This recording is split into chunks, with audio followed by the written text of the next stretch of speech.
Though we have discussed some of the basics of light, it's time to understand the information contained in the light that we obtain from the astronomical objects. So this very first slide reveals some of those things, like the ability to split it into different colors. White light is split into the colors of the rainbow. We have atoms that play into how light functions. We have a spectrograph here of the sun, which we'll get to later.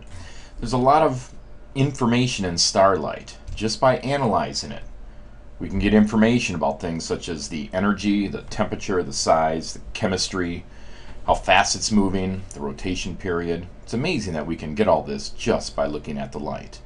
Well, let's understand how.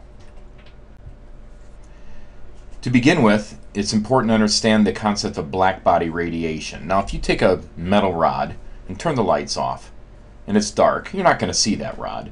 But if you start heating it up, eventually it starts to glow red. You're all familiar with this. You've either seen it or at least know about it. Put a poker in a fire and eventually it turns red hot. And you'll notice it never turns green hot first or blue hot or something like that. It always turns red hot first. But when it does that, it starts to glow and actually produces light. And as you continue to heat it up, the initial red glow turns more orangish and then it becomes yellow. And if you're able to keep doing that, making it hotter and hotter, by the way, it's getting hotter and the color is changing as it gets hotter.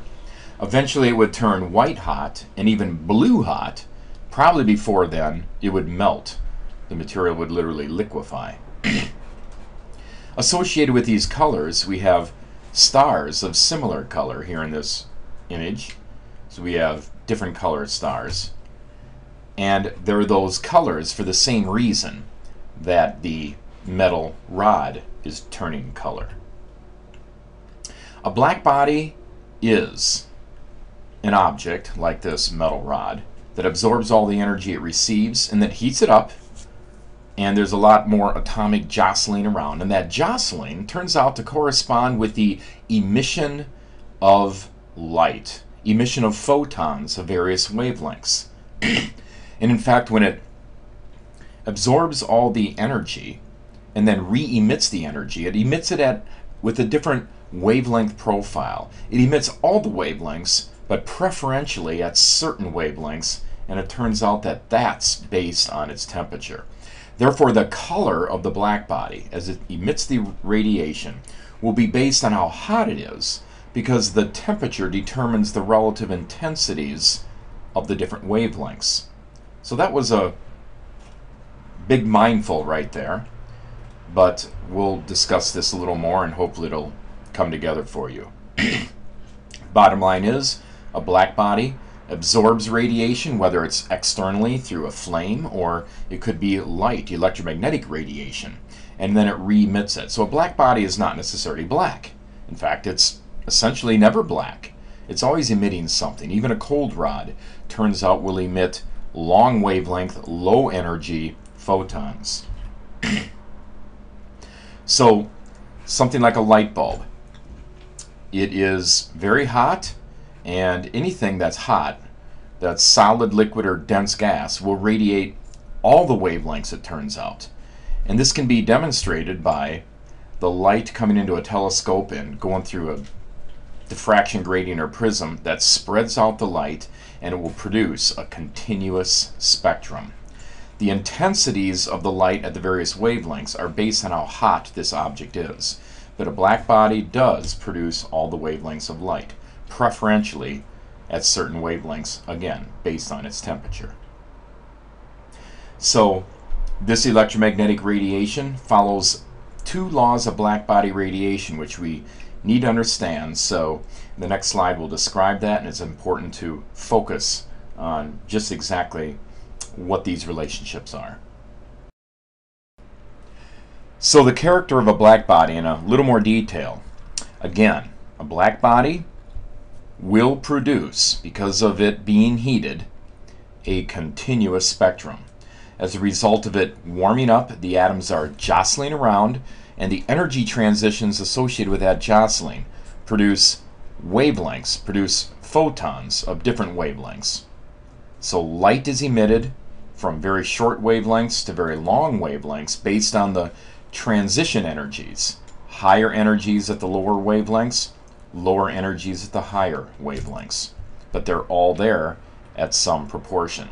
And there is a mathematical definition to this.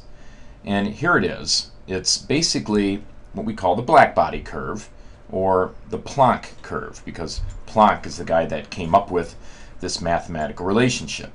And here is the curve itself. There's several curves here. These are Blackbody curves, and they are all corresponding to different temperatures. But first of all, what is this graph showing? It's a graph of intensity. Intensity this way of the light emitted versus wavelength. So as wavelength goes up to the right, intensity goes up vertically here. And that's the basic idea. So, two laws of blackbody radiation that emerge from this very precise mathematical definition. First is the Stefan-Boltzmann law, and it's stated as follows, that the hotter an object is, the more luminous it is at every wavelength. Now, you can see this 3000 Kelvin curve here, blackbody curve. That doesn't go as high as the 6000 Kelvin blackbody curve does. But moreover, it's not just that this thing peaks higher, but the fact of the matter is that every wavelength, from the very short to the very long, this hotter object has greater luminosity at every single wavelength. So the intensity of light at all the wavelengths is greater for the hotter object. And also, the same thing holds true, the 12,000 Kelvin curve. Every single wavelength is radiating at higher intensity than any other black body underneath it of a lower temperature. So there is no crossover. The curve is everywhere above one that is of a cooler temperature. Now here's the luminosity of a black body. Don't be intimidated by this. L is luminosity. This is just the surface area. More surface area, more luminosity. This is just a constant. The important thing here is that it's related to the temperature very strongly, namely to the fourth power. So luminosity is related to the fourth power of temperature. So as you increase the temperature, it rapidly increases the luminosity. Let's see how that works. By what factor would the luminosity, or brightness, or intensity, or power, or energy, those are synonyms, of a body increase that suddenly doubles in temperature? So what we're going to do is double this temperature. When you double this, 2 to the fourth power is 2 times 2 times 2 times 2, which is 16. So the object has gotten 16 times as bright. On this graph down here, I'm probably getting almost too much detail now, but 3000 to 6000 is a doubling. This isn't quite to scale because the area under this graph corresponds to that energy, or that intensity overall, the luminosity. This curve should be 16 times, have 16 times as much area underneath it as this one. So you can see it rising rapidly, but it's even more than this. The curve would actually be maybe more corresponding to this one compared to the 3000. In any case, the luminosity rapidly, very rapidly rises with temperature, which is a really significant point. The other law is called Wien's law, which basically says that as the temperature of the black body goes up, so we're going to go from 3 to 6 to 12,000 Kelvin. Kelvin's the standard temperature scale with absolute zeros, starting at 0 Kelvin. The wavelength of peak emission goes down, or shifts to the left. So here at 3000 Kelvin, the peak emission is somewhere here. Now notice this is the visible spectrum. So the peak of the 3000 Kelvin black body is somewhere in the infrared. Ah, that makes sense. Relatively cool, and yet you feel the heat from it, as opposed to seeing the light. The 6000 Kelvin, you notice that this is very close to the temperature of our star, the sun. Look where it's peaking, toward the green-blue area. So that's peaking in the visible. Notice the other wavelengths are there, but the peak wavelength is in the blue, or the green-blue. And then this 12,000 Kelvin blackbody peaks in the ultraviolet. Nevertheless, all the intensities in the visible part, even though it's not peaking there, are still higher than all the visible wavelengths of the lower temperature blackbodies. So, you'll notice the progression from lower wavelength, from a particular wavelength, infrared, to lower wavelength or higher frequency, to even lower wavelength, ultraviolet, as we increase the temperature. And here's the formula for that. The peak wavelength of emission for a blackbody is simply equal to 3 million divided by the temperature in Kelvin. And this wavelength will be in nanometers if you plug it into that formula. So, what happens to the wavelength of maximum emission when the temperature triples? So all we're going to do is, for the same body, we're going to triple the temperature. If you put a 3 here, then that reduces the maximum wavelength. In other words, the wavelength where it is maximum, I should say. So it cuts it in thirds. If the temperature is cut in half, then the 1/2 in the denominator doubles the wavelength of maximum emission. So when you go lower temperature, the wavelength gets higher, as shown here. So if you understood all that, you understand blackbodies pretty well right now, and we can move on. If you didn't understand that, back up the video and listen to it again.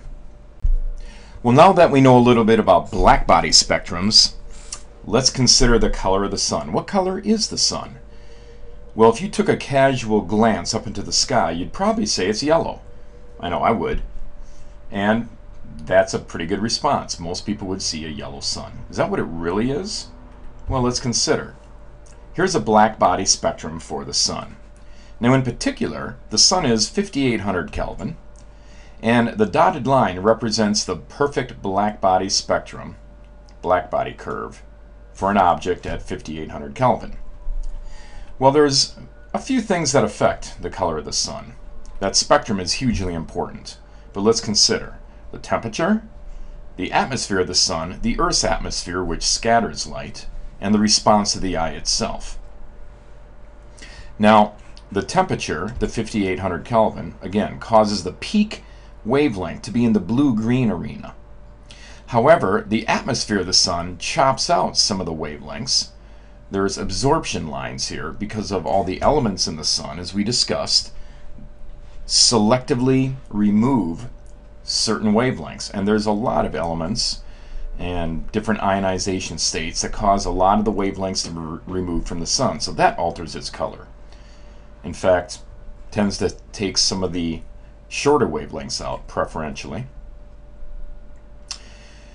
Then the light has to go through the atmosphere of Earth. Well, there's a significant reduction in the light from the atmosphere of Earth, and so it tends to level out the colors. And with an even mix of colors, you tend to have more of a whitish look. Well, it doesn't exactly look white either, but the atmosphere of Earth selectively removes the blues, and if you remove the blues, you're left with more of the orange, yellows, greens, reds. Now the eye, the human eye, has cones that detect color. They tend to be having a responses centered on red, yellow, and blue, and the yellow is the most sensitive. Even though for a 5800 Kelvin blackbody, the peak is in the blue-green, that's not where the cone sensitivity is centered. It's centered on yellow. So the yellow gets saturated more readily than the other cones do. So that causes our eye to perceive the sun as more yellow. Well, there's other things that we might be concerned about. What about the red sun during sunset? Well, that's simply more of the Earth's scattering going on. There's more atmosphere to go through, more of the blues are removed, and you're left with the reds. So that's pretty easily explainable. But what about an astronaut? In orbit around the Earth, they see a blindingly white sun. Now this is probably the best description of the sun, unaltered by the Earth's atmosphere. The sun looks blindingly white, and the reason is because the intensity of all the colors is such that it saturates the three cone responses, the red, the yellow, the blue. And when you saturate that all out, it's essentially an even mix of all the wavelengths, and an even mix will produce the perception of white. So outside of the atmosphere, the sun looks white. Underneath the atmosphere, it tends to be yellow because of the scattering of the light and the response of the eye. So hopefully that gives you some understanding of the color of the sun. Keep in mind, a significant consideration in general for the color of stars, our sun in particular in this case, is that no matter where the peak wavelength is, the other colors are mixed in.